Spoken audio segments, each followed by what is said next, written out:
Support for this episode comes from the University of San Francisco's SWIG program in Jewish Studies and Social Justice, better known as JSSJ. The new JSSJ graduate-level certificate program in JEDI, Justice, Equity, Diversity, and Inclusion, equips professionals with invaluable skills, tools, and resources that organizations need to bridge generational gaps and ensure inclusive growth. Learn from renowned experts like Julia Watts-Belzer in her upcoming course, Disability and Jewish Social Justice. Apply for her class by May 15th. Go to usfca.edu/JEDI. That's usfca.edu/JEDI. This is Judaism Unbound, episode 427, Rabbi on the Spectrum. Welcome back, everyone. I'm Dan Liebenson. And I'm Lex Rofberg.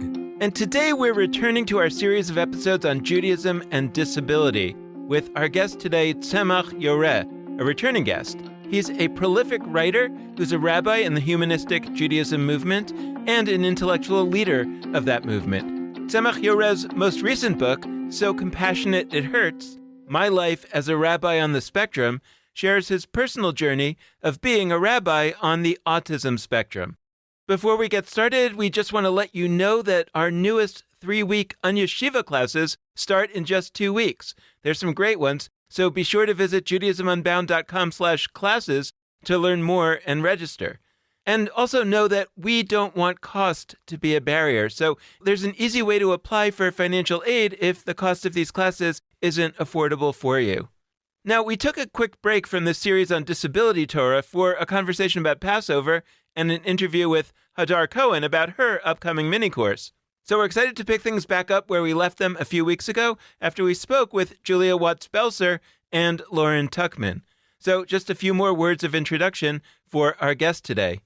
In addition to being a humanist, a Bible scholar, and a self-proclaimed heretic, Tzemah Yoreh is the leader of the City Congregation in New York City. Some of his other books include The Humanist Prayer Omnibus, which reimagines prayer as a catalyst for human-driven change, and Kernel to Canon, his series of books on the stories of the Bible. Tzemah Yoreh is perhaps best known for his theories on why Abraham killed Isaac, which are featured in his book Why Abraham Murdered Isaac, which we talked about with him back in episode 268. Tzemah Yoreh is obviously an avid fan of studying ancient texts since he has a PhD in biblical criticism from Hebrew University of Jerusalem, as well as a PhD in ancient wisdom literature from the University of Toronto, plus rabbinic ordination from the International Institute for Secular Humanistic Judaism. So we are thrilled to continue our exploration of Judaism and disability with Tzemah Yoreh. Tzemah Yoreh, welcome back to Judaism Unbound. It's so great to have you on again. Thank you, Dan. Thank you. So we're going to jump into this topic about the experience of a rabbi, a congregational rabbi who's on the spectrum. Before we jump into that analysis, could you just talk a little bit about your route to the rabbinate? Because I think it's a little bit unusual. Certainly. So my parents named me Tzemah Yoreh. Yoreh is not their original name. Yoreh is a part of the formula that is said at when you get ordained. It means he shall teach, and so what you say is Yoreh Yoreh. It often appears in our ordination documents. And it's related to the word for Torah. Yeah, it's related to the word for Torah. Yes, yeah. So my parents, I think that was deliberate. My parents are academics themselves. I think they also wanted a rabbi in the family. They got me, and they got my spouse, who's also a rabbi. So I initially started training for the Orthodox rabbinate when I was about 25. I went as far as studying all the material for the kashrut examination, and I was about to test. Then I backed away. And just for folks to understand that in the Orthodox rabbinical training and testing, there's like a test about kosher laws and a test about Shabbat laws, and then you're in. Yeah. And I was almost there, and I would have tested, and I would have gotten ordained by someone in particular. I would think I was a couple months away. I just backed away because it had begun to dawn on me that this was not a good ideological fit. And I expressed that afterwards when I took a more protracted route to partially the same goal, when I told my teacher, when I don't believe a particular set of laws is right, how could I paskin? How could I rule halachically? How could I tell people that this is what you should do when I don't believe that it is the right thing to do? That halacha, I find halacha to be wrong in any number of cases. But that basically ended my rabbinical pathway for a long time, and it was a long time before I decided that I did want to become a rabbi again. And then it was a very different kind of rabbi, a humanist rabbi. Yeah, so you became a scholar of Jewish texts, basically, and you got a PhD, I think multiple PhDs? A couple, yeah. A couple. And then how did you then go from that to ultimately becoming a humanistic rabbi? Well, it was through liturgy. At the time where I was having my theological awakening, I had become a deeply skeptical person for a number of reasons. I started reading the traditional liturgy. I known the traditional liturgy by heart for years, but I actually started reading and paying attention to what I was saying. And I said, hey, I don't agree with the value system or the words over here. And that was very, that was very problematic for me. I then decided that I was going to rewrite liturgy, and I'm still rewriting liturgy more than 20 years later. Eventually, that caught the attention of people giving rabbi degrees and say, hey, like, why don't you join our rabbinical school? You fit with us ideologically. And I said, yeah, okay. It seems like an interesting journey. I don't know what I get to do as a rabbi, but why not? The pathway meandered, and I did become a congregational rabbi. Yeah, well, that's like yada, yada, yada. I became a congregational rabbi. True. I want to talk about that in light of our topic of autism and disability, and saying, like, just to be clear to our listeners, like, you even got rabbinical ordination. A lot of our listeners, I think, imagine that, somebody gets rabbinical ordination, that means they're looking for a job in a synagogue. And that was not what you were looking for at the time. Eventually, you ended up as the rabbi of a synagogue. And I'm wondering how that started to interface with your autism. Yeah. So you're absolutely right. I had no intention of becoming a congregational rabbi when I received ordination. It was more of, I was interested enough in Jewish humanism that I wanted to assume some voice of authority and leadership in imagining what it could be. I mean, it's just like the profile of a congregational rabbi for somebody on the spectrum is a very, I would say, not intuitive, because the deficits that I suffer are in the social realm.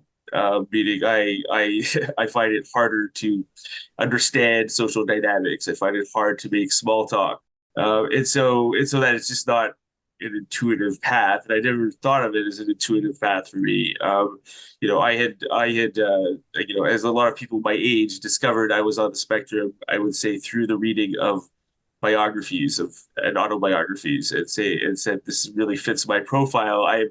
I've always wondered what is going on with me, because I know since I was a child that something has been going on with me, and this is really fits my profile to a T. And I kind of kept it to myself. I was in my mid-20s when I really discovered it for myself.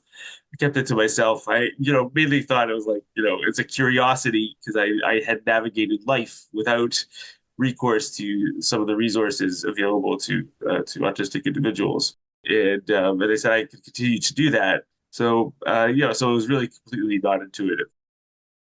So first thing, shouts to the pretty large, I mean, we don't have precise data on this, but the pretty large proportion of our listenership, certainly of our listenership who sends us emails to talk about our episodes, and people who come to our programs who are autistic, who are on the spectrum. And by the way, I'm using both of those languagings because I think it's worth talking about terminology, whether certain words are slurs or they're being reclaimed. How do we talk about folks who are on the spectrum? I think that's really important. But I think it's been very powerful over the years for us at first to receive some of the notes and be like, wow, it's amazing that we're resonating with some people who are on the autism spectrum. But then over time, it's become like, this seems like not only we're resonating with some, like a very real, strong portion of our community that are drawn towards a digitally centered Jewish kind of engagement that is a certain kind of engagement and different maybe from other kinds of Jewish engagement. I'm not saying we're better, but like I do think it's interesting and notable that folks on the spectrum are feeling drawn towards us. And so I guess you don't need to tell me like, oh, why do people like Judaism Unbound if they're on the spectrum? That's not really what I'm asking. But I am curious, like, what are the kinds of Jewish engagement, Jewish learning, Jewish text, Jewish, etc., that might be resonating very logically to folks on the spectrum? And what are elements of Jewish life that prove to be challenging? Thank you. It makes entire sense to me that people on the spectrum would be attracted to digitally centered experiences. I don't think that that's the sum total of what we need in the autistic community, but I do think that it is something we gravitate to more naturally because it is easier for us. I have strong views on the need of autistic individuals for human relationships, something that is deeply stigmatized outside of the autistic community. But I do think that it fulfills part of our need to be connected Jewishly. I'm someone so much more inclined to read than I am inclined to interact with human beings. I know that what needs I have socially. I've figured that out for myself. For me, listening is harder, for me to process. I'm not a very big podcast person myself, but I am, a voracious reader. I would say that Jewish community has had a hard time integrating people on the spectrum, has maybe a little bit of an easier time with other neurodiversity, such as ADHD. The spectrum presents a challenge, especially for the liberal Jewish community. And it is because there's a certain way that a service or a program needs to occur according to the norms, and autistic people don't know those norms or find it hard to abide by those norms. And so it becomes very hard to integrate autistic individuals in communities. Ever since I've come out, I have heard multiple stories from people who've reached out to me about this. The ways, I'll give a few examples of the ways which communities are having difficulty. One of the expectations, say, when you're at an event, is that you sit quietly without undue movement and look at the person speaking. Now, I could tell you a number of ways where that does not work necessarily for somebody who is on the spectrum. Looking at somebody for protracted periods of time is very difficult for me personally.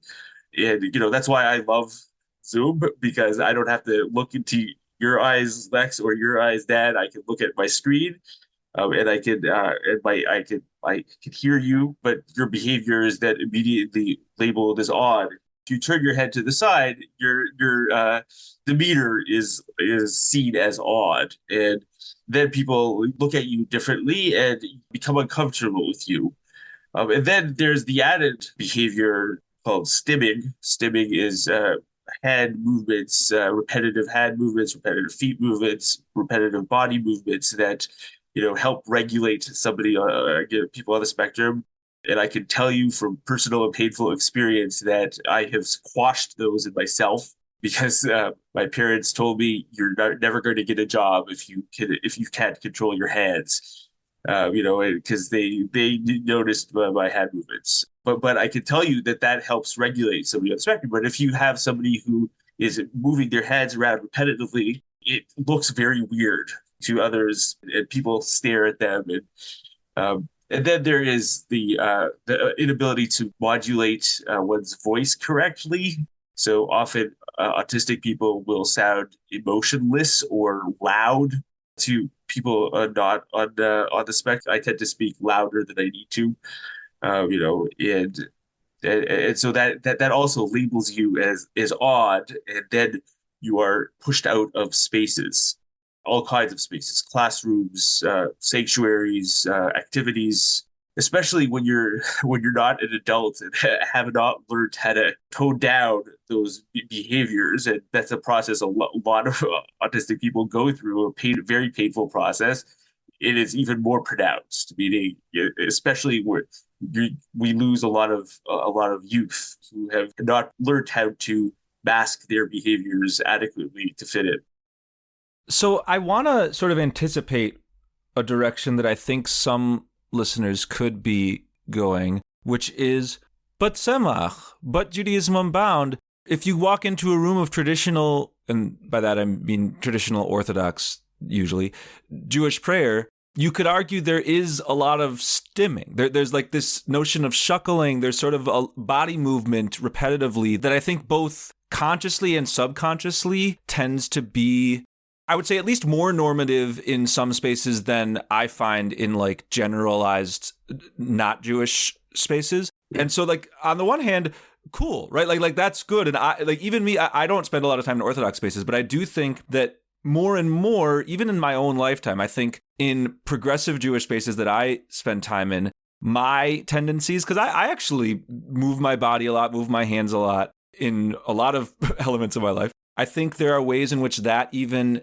in the last decade or two has become more okay, less strange in some of the spaces I inhabit. And I definitely, when I go to like a suburban mainstream synagogue, I'm going to do less of that than if I'm in a group of friends that are having a Friday night Kabbalat Shabbat sing sesh or whatever.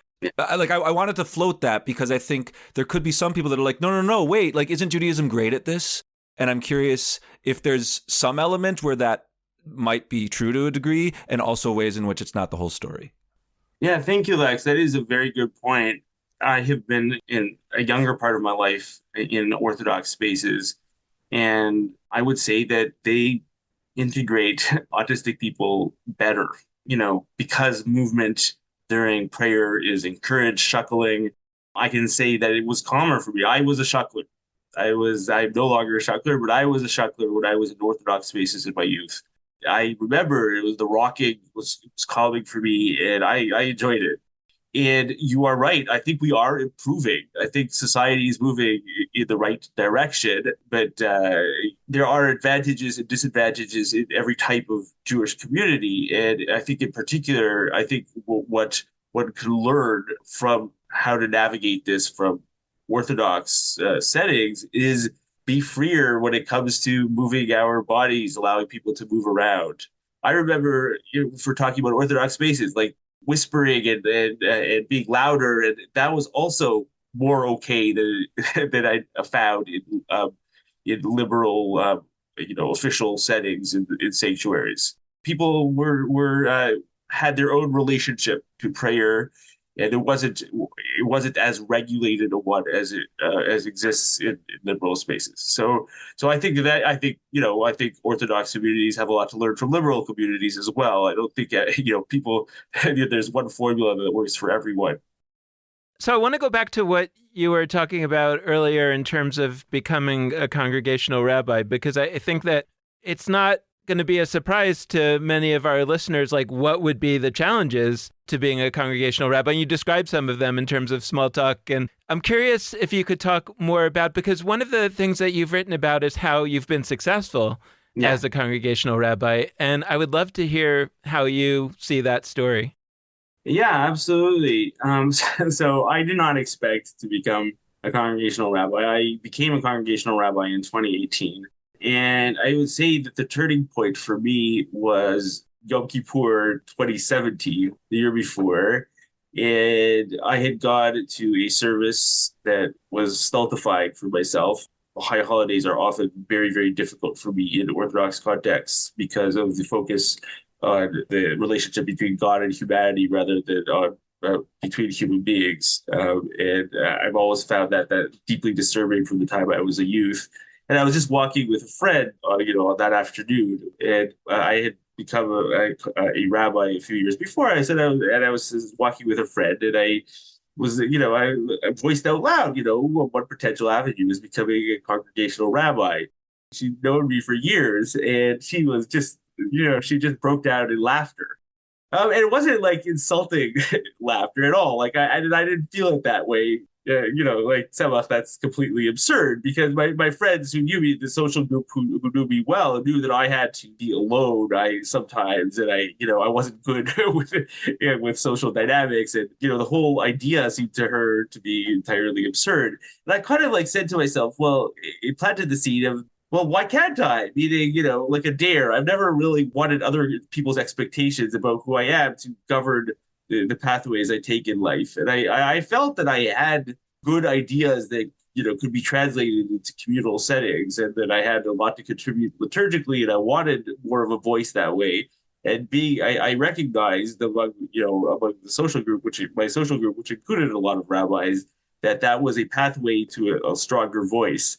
But I still didn't expect it to happen because the humanist movement is a tiny one.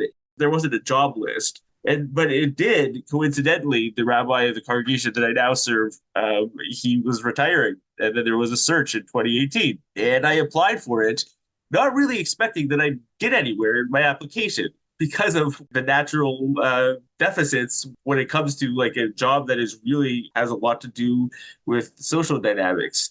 And I advanced amusedly in the interview process. Funny to me, also, the search committee included like 4 or 5 psychologists. So I'm generally very able to mask who I am from, in day-to-day interactions. But I wasn't masking very much from the search committee. It was recognized as such.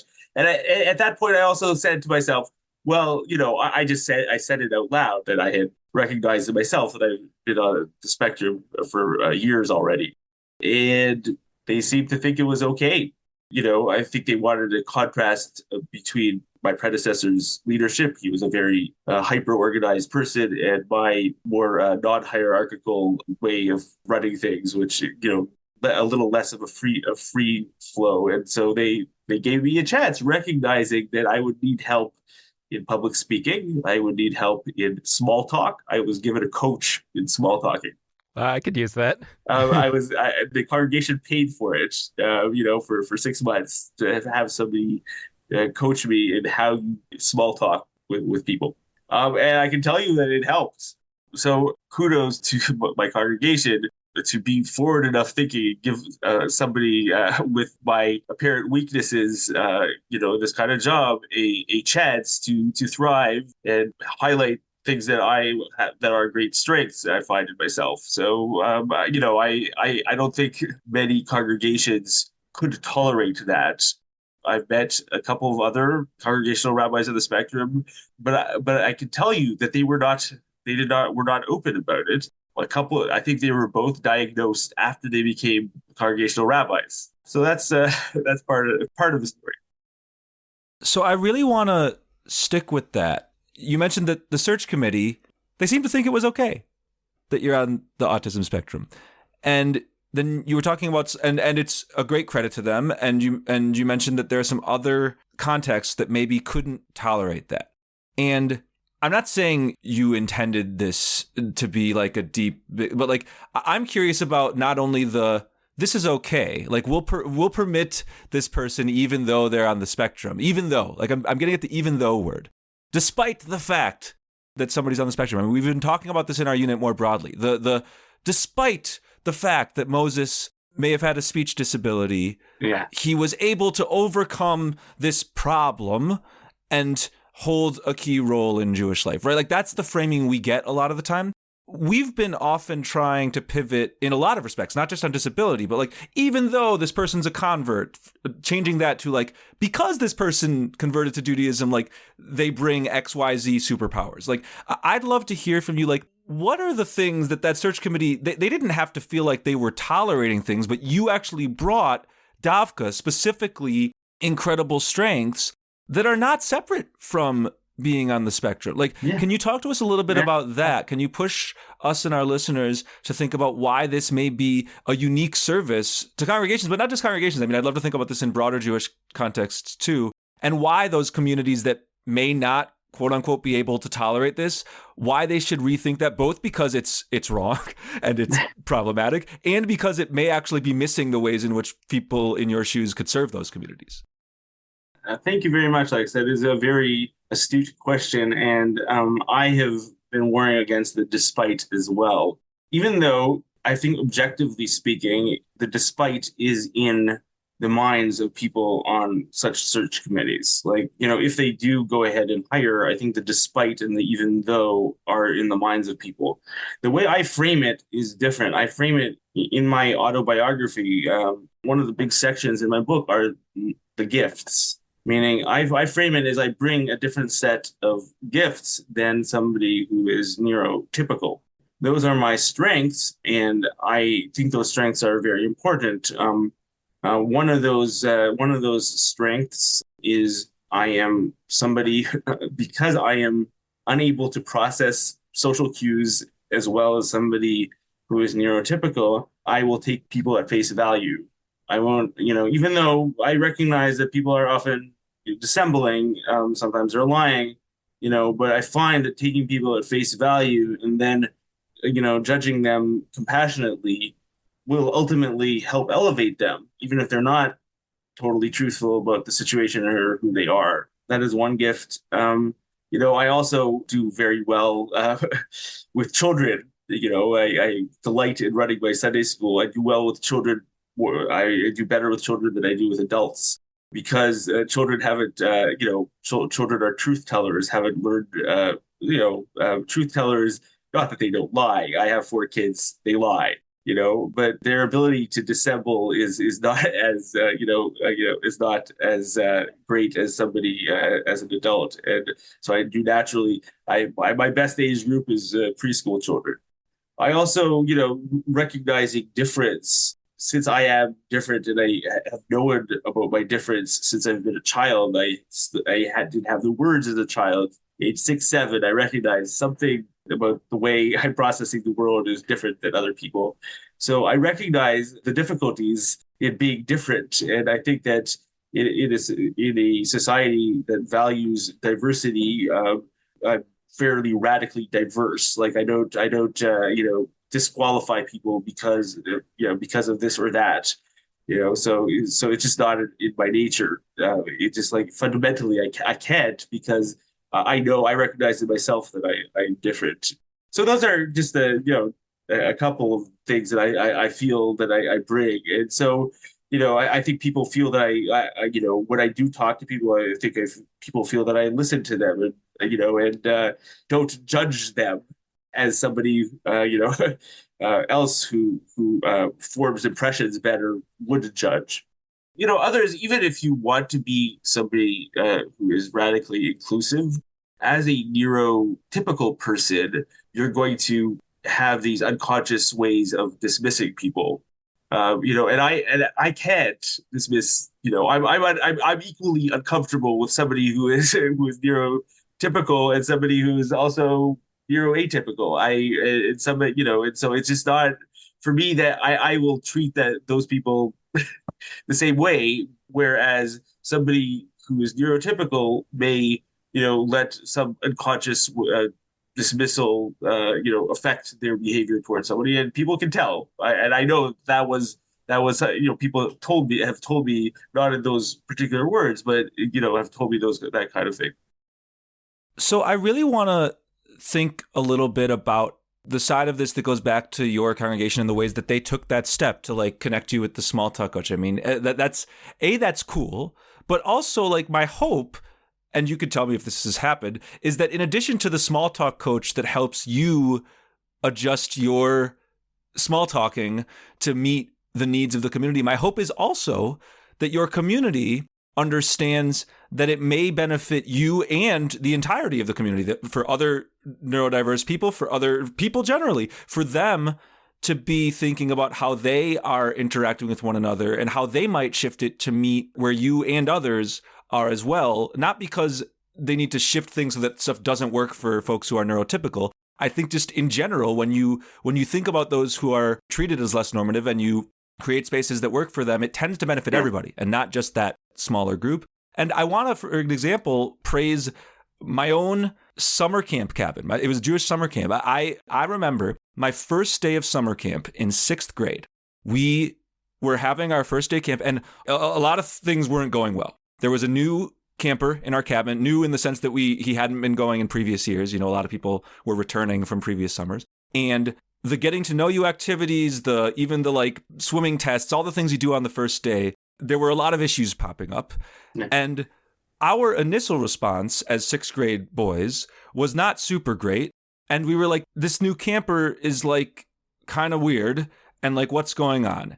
And our camp was in a tricky position, and our counselors were in a tricky position. As to give the spoiler of the story, this is a person who I was told at the time, the language that was used was he has Asperger's. Now, there's been shifts in how we talk about folks who are on the spectrum and autism and Asperger's since then. But suffice to say, this was a person on the autism spectrum. And we were taken as a cabin and told, there's a new camper here, and he has different ways of navigating the world. We were told directly, the word Asperger's was used. We were told, like, there are certain things that are going to be tricky. And if this person, like, responds in certain ways, like, here are some ways that you can try to be compassionate. And, like, look, I've talked about things at my summer camp that were not my favorite politically, otherwise. This was like a magical, incredible, meaningful service. And that camper continued going to camp every summer and became a counselor in training, actually was empowered to be one of the counselors in training. They were not seen as like, oh, they can't do that because they're on the spectrum. And he was my own. Like when I was a counselor in training, we were like co-counselors for the 5th graders. So when you were talking about that was like one of the youngest units at camp. So it was resonating for me that somebody on the spectrum enjoyed working with younger kids. He was a great co-counselor. I had many co-counselors afterwards that I struggled with more. So I wanted to bring that in, not to dwell on my own story, but because I love that my camp and my cabin counselor, I don't know whose choice it was. I don't know if it was a director down. I don't know, but I love actually that we were told that this wasn't hidden from us. I think if even a couple more days had passed with us not knowing that this friend of mine was on the spectrum, things would have gotten really bad. The equally like valid in theory approach could have been, well, we don't want to tell the other campers that this person is on the spectrum or this person has Asperger's. That could stigmatize, that could like make his experience way worse. I admit that I don't know if without the hindsight I have now, I would have made that call.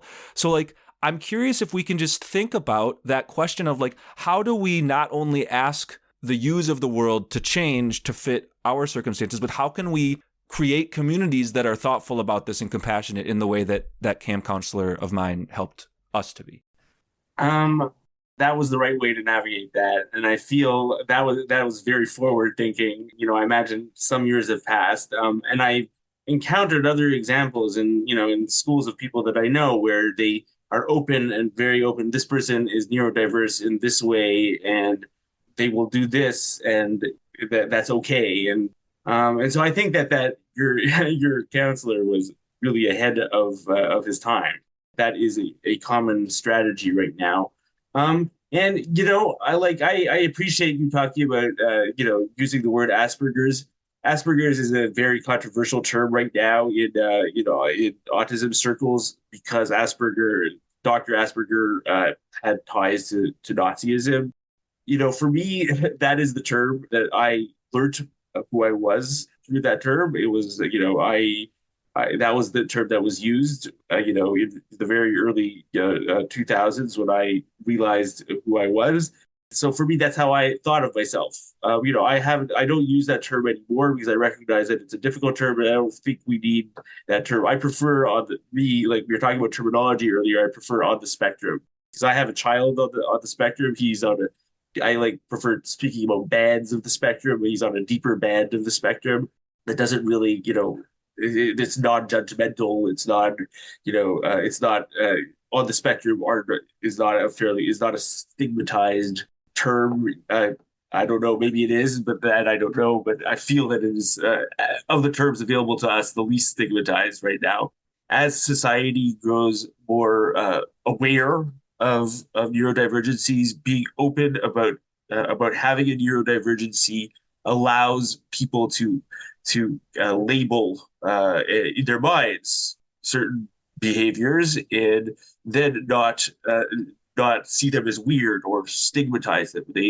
When you're able to put a name on it, when you're able to frame it in your mind, that clarity allows you it frees you. It makes you, oh, that person is not weird. That person has ADHD. That person, that's just how their mind works. Their mind, they need to be doing something with their heads right now. They need to have on headphones. It allows us, that latitude. I think so. I've been in my own community. What I have done is I've just I've educated. Meaning I've been quite open about it. And people have come up to me who are neurodivergent and have spoken about their neurodivergencies and their struggles. And it's just, I think, created more community around that. And so it really, I think for me, when I published my book a couple years ago, just that really, I think took off for me, just like the real openness I had about it. Just helps, people email me that I don't know, like, just, out of the blue, just, I'm on the spectrum. How do you navigate this? And so it's really being open about it, being, and understanding what it is, I think is a very big part of being able to accept it in the wider community. So a lot of times when we have these conversations, and I'm talking about conversations from all the way back to the beginning of Judaism Unbound, when we're talking to somebody who, in some sense, is talking about their experience as a kind of Jew who has otherwise been tended to be marginalized from the Jewish community or from certain roles within the Jewish community. I've had two experiences of that. One is to really focus in on that thing that the person is talking about. It could be LGBTQ identity. It could be that they're Jews of color. Now it's disability. And we're deeper into this series now that I'm starting to get to the other place as well, which is to say, when you start to think about it from that perspective, you start to also see the ways in which taking seriously that we need to rethink how the Jewish world interfaces with folks with that identity opens up a lot of analogous situations for folks who may not have that diagnosis or that specific identity. And maybe in a way it extends the idea of a spectrum even more. And as I'm listening to you talking, I'm thinking like there's something really graceful. It's about grace, that we're talking about when we talk about, okay, so I have a diagnosis. I am on the spectrum, and that means that I don't do these particular things the way it's expected, but I do these particular things even better. And I can't help but reflect on myself and on so many people that I know that are like, yeah, there's things that I'm not good at. And I tend to be down on myself about it. You tend to imagine that the world is down on you about it. And it makes me wonder about whether probing in terms of the roles and the places where folks, in this case with autism, fit in, helps us see more broadly how to be kinder to one another in terms of how nobody actually fits any role 100%. And I'm curious whether that's an element of the kind of compassion that you've developed and that you write about in now being a congregational rabbi who's on the spectrum. So there's a movement in disability activism about universal utility in design, like how you design streets, how you design spaces. And I believe in that deeply, meaning I believe in designing deliberate design of communities and spaces and the way we live to serve as many as you possibly can. And, and then because you've designed it that way, even groups you weren't thinking of can start a big part of the spaces or using the spaces. And so I think recognizing that for me, it was recognizing that I am different and, not having an adequate filter about it. I can shut up what I want, but I find it harder. That has served me, in creating acceptance for myself. Meaning, I have carved it out, and I'm constantly telling people. I tell people about my son who's on a deeper band of the spectrum. Some people push back. Well, why are you telling us about? Let us navigate this ourselves. But no, I do believe in talking about that and really being honest. It helps. It helps people just be more understanding of you. Even a little bit more understanding of you is great. Not sometimes it's not a lot. we advance by increments, but it is, I think, a powerful idea and one that I, advocate for strongly. We've had a number of really amazing conversations as part of this series that have to do with Jewish text. And I think it would be a mistake to let this time pass without talking about Jewish text with somebody who really has made his bones in the world of Jewish text. And there are two topics that we have been talking about in terms of how one comes to Jewish texts from a place of disability. One is to say, here are my superpowers in reading Jewish texts that come from my disability, like Lex was talking about earlier, not in spite of, but because of, that it allows me to read text. And I mean, you talked earlier about that you could just sit and read for a long time. I mean, that itself is a superpower that I wish that I had. But beyond that, I'm curious, as you think about your work with Jewish text, are there things that you now recognize as having flowed from your perspective as somebody on the spectrum that you would reflect on? And the second piece of that is noticing what B'nai Lappi calls donkey stories, noticing the stories about people perhaps on the spectrum in the text that have not been noticed before. And are there some examples that you've discovered where you see yourself in the story in a way that you may not have before that perhaps others don't because they're not taught to? Yeah, absolutely. That's a great question. There are definitely ways in which I process text and study Jewish texts that have developed because I'm neurodivergent. I would say one of the things that is recognized about my band of the spectrum is that we are systematizers. One of my abilities is to process very large bodies of material and come up with a theory about how they work. So that has served me very well. Sometimes people, will poke holes in your theory, whatever. That's fair. But I've, as a systematizer, it has helped me a great deal, fashioning ideas about the text. I would say that also from a very early age, I've had a very deep sense of right and wrong. So I've recognized that our textual heritage. The Hebrew Bible is not in our world of values, and any pretense that it reflects our world of values it goes nowhere. And I would say that never bothered me. Like even as a child, that never bothered me because I just recognized, this is myth. This reflects a different time. People were thinking differently then. It didn't bother me. I wasn't deeply disturbed. For me, I would say that has allowed me to look at the text from a fairly impartial literary lens. It helped me understand what is going on in the story better. I don't have to, I don't have that baggage of I must, I am disturbed, so therefore I must justify in some way, shape, or form what it says in the Hebrew Bible. And so, it has also informed my liturgical practice, meaning because I have had a deep sense of what is right and what is wrong. It's I on one hand had a great inability to actually daven, to actually use traditional liturgy because I could fake it, but I can't engage in what's called transvaluation. I cannot move beyond the words. I can't take the words and see them differently. Like so many people in the liberal world who do use traditional liturgy, and I admire people who can do that. My spouse can do that, and I admire her for it. I can't, and so that's why I had to rewrite for myself. That has been a project that has consumed me for 20 years. That is definitely catalyzed by interaction with Jewish text and liturgy. I love especially that noticing about transvaluation. That's it's like a really contentious back and forth conversation among progressive or liberal or non-Orthodox Jews.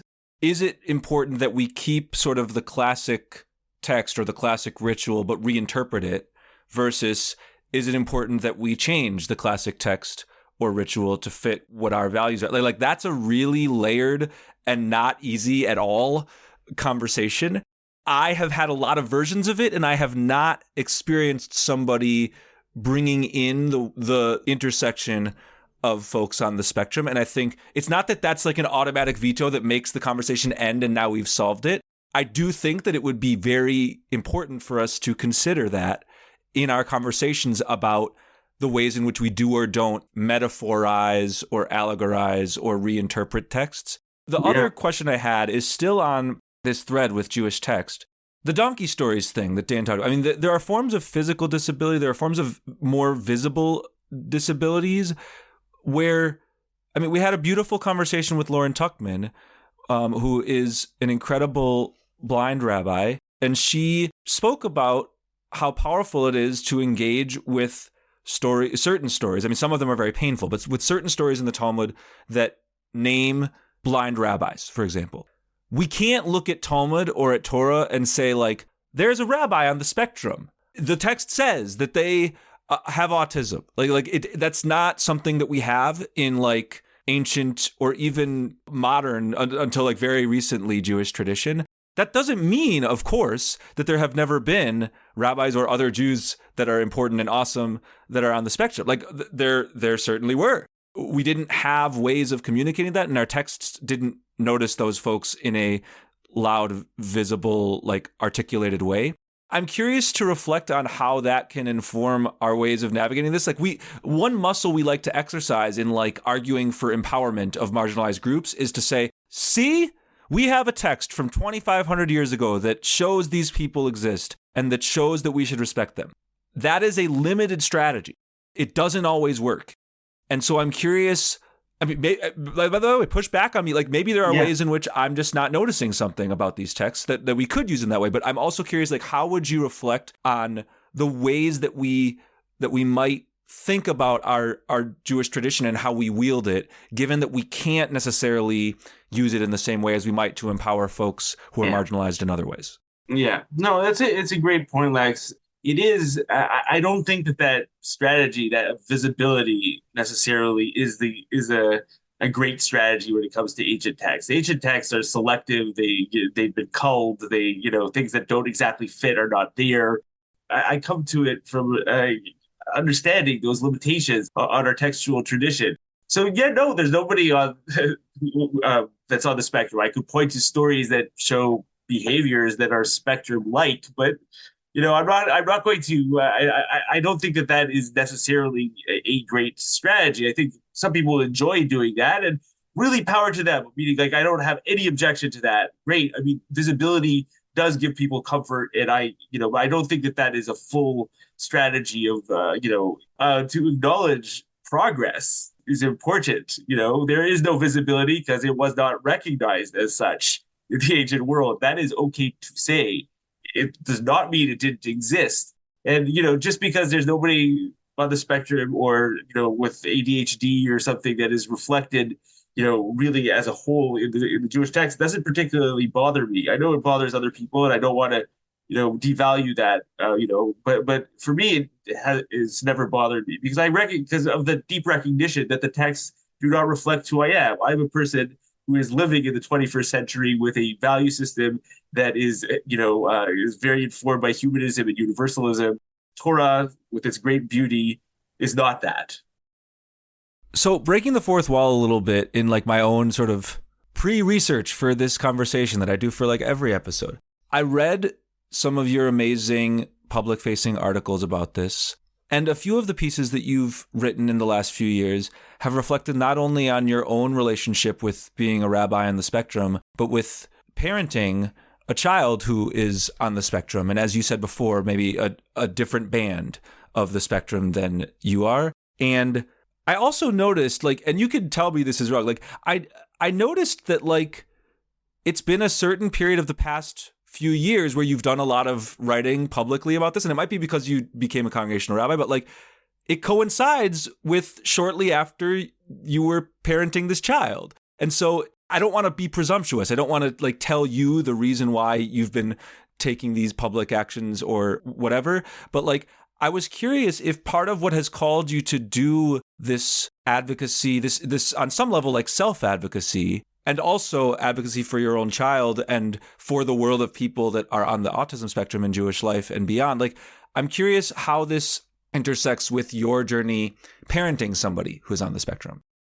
Yeah, I mean, I would say that you nailed it spot on, Lex. I mean, part of the reason that I am into advocacy is because of my son. because I recognize that he is on a deeper band of the spectrum than I am. He has more profound disabilities to navigate life with. And for me, it's just, I have managed to navigate life largely by, I would say, masking certain parts of my behavior. I would say you're spot on about the coincidence over here. My son was diagnosed as being on the spectrum right when I became a congregational rabbi, at just about the same time. And that recognition that need that I have to help him, as any parent has for their children, to help them, navigate life, has like propelled me into being public facing about this and talking about it very honestly, for my own selfish purposes of finding more resources to help my son and to help him navigate that, but also by giving back. So one of the ways I discovered that I was on the spectrum has given me a language and a community of people who share some of my neurodivergence is the fact that I read these biographies of people, and they just opened the world to me. And so being honest and just being public facing about that has really just been a blessing to me. Like, yes, do I get the share of things that I can't deal with as if someone public facing? Sure. That's true, but I would say that that's just part of the way. That's part of life. I don't mind that, but I think that the service that I want to repay the people that came before me and wrote about their experiences, has propelled me into advocacy. So in terms of parenting a child who is on a deeper band of the spectrum than myself, one of the challenges has been, how does he fit into the communities that I belong to? Stephen Shore says, if you've met one autistic person, you've met one autistic person. I can't really extrapolate from my own experience to my son's experience. I can do it somewhat better than, most people in the world, but not, in any adequate way. So I just like, I've constantly been thinking, like, bringing him to synagogue. And what does that mean to him? Like, what does he gain from it? Does he get anything from these songs? Does he get anything from, he doesn't tell me. I have no way of knowing, but I have realized that it is important to him. Like, he will sit down. Right now, one of the things that he does with my spouse is sometimes he will sit down in the sanctuary of the synagogue she goes to and do a puzzle. I know that he is listening, meaning I know that his ear, despite being on the floor doing a puzzle, is tuned to what is going on. And then he will repeat those songs afterwards, and that structure is important to him because in the rare times that he does speak about it, he talks about going to shul. When he talks about something, it is because it is part of the structure and the meaning of his world. So I kept him in my own congregation in the preschool class until he was 8. I could do that plainly because I was the rabbi of the congregation, and they were, I had latitude that other people did not have, but also because the teacher of the preschool class had been a special ed teacher. And so she recognized this and was very happy to accommodate. I also wouldn't have said no to any other parent who had a child in a similar situation as the head of my preschool, as the head of my Sunday school. I would have encouraged other parents who had children in similar bands or different neurodivergencies to participate, and I have. Now he's aged out, and so he comes to the congregation, and he for the Kahila circle, for beforehand, for the songs, for the interaction. So he remembers the songs. He sings them sometimes to himself. So I recognize through his own behavior that this has been important to him. I don't know how. I don't know exactly how to qualify it, but it is. I recognize the need for it. I recognize from my own youth that going to be part of a patterned structure of going to synagogue did help me. It was part of the pattern of my life, going to synagogue. Sometimes I liked it, sometimes I didn't. I had, a variety of experiences there, but it was a pattern that was important to me because patterns are so important to people on the spectrum. As we close out this conversation, I'd love to just hear, folks are listening to this, and so often we get the feedback of folks want to be helped to think of like how they channel this in their world. So if you had sort of a closing charge or a closing thought or a closing question even for folks who are listening as they try to not only like listen to you, but think how they could channel it in a positive way into the world, whether they themselves are neurodiverse, neurotypical, wherever they are on that spectrum. What might be some closing thoughts for them to sit with? Something that has served me well is being honest about who you are. Honesty begets honesty. It's like if you say this is who I am. Like I'm not trying to, mask this or hide this part of myself. It is who I am. It might be, there's a negative and a positive side to it, but this is who I am. I think that can work wonders. Now, I want to be absolutely clear. That is not the pathway for everyone. If you're in a job that you feel like saying that you are on the spectrum will hurt your employment prospects, we live in an imperfect world. So don't go ahead and do that. I've talked to people, given advice that, in this situation, you don't be radically honest. But lately, the world is getting to be a better place, a more understanding place for neurodivergencies. I think that the more we talk about it, the better it gets. Say who you are. Thank you so much, Tzemah Yoreh, for joining us. This has been a fantastic conversation. Thank you, Lex. Thank you, Dad. And thanks so much to all of you out there for listening. We hope you've enjoyed this conversation, and we hope that you'll tune in again in the future, especially to our upcoming episodes in this Disability Torah unit. Before we go, we want to remind you, there are some amazing mini courses coming up in the Onion Yeshiva, 3-week options, 3 total sessions that begin just after Passover concludes. And you can sign up for them at judaismunbound.com/classes. But just as a little teaser, here's what the 4 options are for our first block of 3-week classes. There's Prayer as Home for the Soul, Abraham Joshua Heschel's teachings on prayer. That's taught by Avra Shapiro. There's The Sacred Shmuck, Uncovering Your Inner Jewish Fool with Danielle Levsky. There's A Song I Heard the Ocean Sing, Judaism and Fish, of course, Fish being the band. That's taught by Jesse Dressen. And last but not least, there's Sephardic and Mizrahi Identities Beyond Ashkenormativity with Hadar Cohen. We featured her last week on the podcast. So head to judaismunbound.com/classes, sign up. There is, of course, financial aid available for those who need it. Just click on any of the classes and you'll be able to then find the form to apply for that financial aid. So we hope that you'll check out one or more of those classes. And the other thing at the end of the episodes we love to do is mention that you can be in touch with us. Here are all the ways you can. First, there's our Facebook, Twitter, and Instagram pages. All of those are at Judaism Unbound. Second, there's our website, judaismunbound.com, where you can check out the show notes for this episode and all of our others, and all sorts of other resources, including Passover resources. Third, you can email us at dan@judaismunbound.com or lex@judaismunbound.com. And we're, of course, grateful if you would support us with a financial donation at judaismunbound.com/donate on either a monthly recurring basis or just as a one-time gift. It makes a huge difference. And before we go, support for this episode of Judaism Unbound comes from the Ashman Family JCC in Palo Alto, California, whose vision is to be the architects of the Jewish future.